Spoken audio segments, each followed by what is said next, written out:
नहीं करेगी। हाँ, क्यों नहीं करेगी? ये आर्यन के बाद करेगी। इसको गायत्री मंत्र आता है पूरा। आता? मेन पूजा ये करेगा।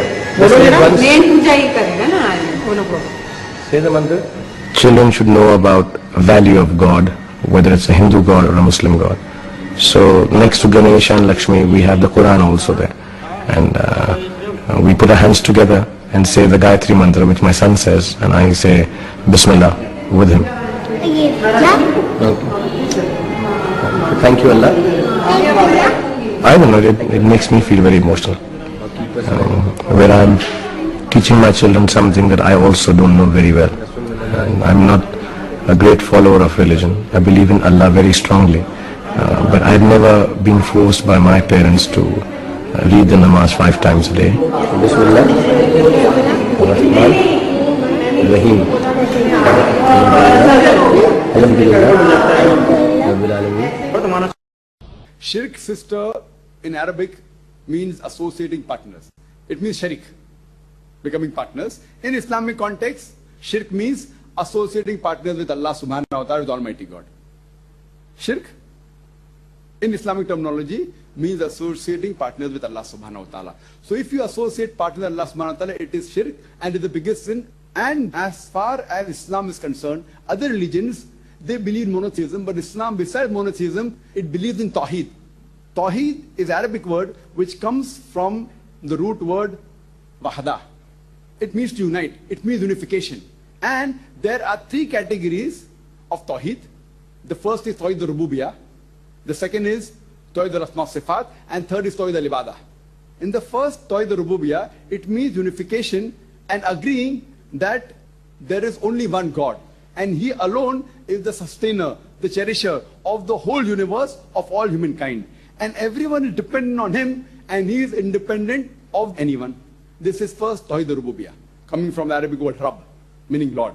The second is Tawheed al-Asma Sifat. That means unification in maintaining the names and attributes of Allah subhanahu wa ta'ala. And again, this is categorized into 5 types. Number 1 is that Allah subhanahu wa ta'ala, Almighty God, should only be called by those names which He has called Himself, and no other names. Point number 2, He should be described only in that way which He has described Himself in the Quran or the description given by Prophet Muhammad sallallahu alaihi wasallam. Point number 3, any qualities of Almighty God cannot be given to any of His creation.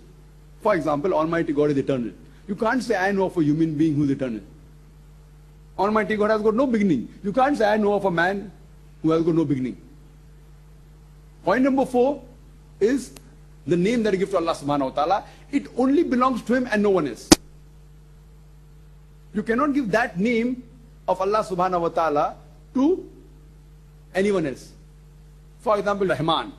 You can call Abdul Rahman, Khalik, or Allah. So you cannot give that name Rahman to any human being or Allah to anyone. You can call Abdullah, the servant of Allah. So when you want to give a name to human being, give something else.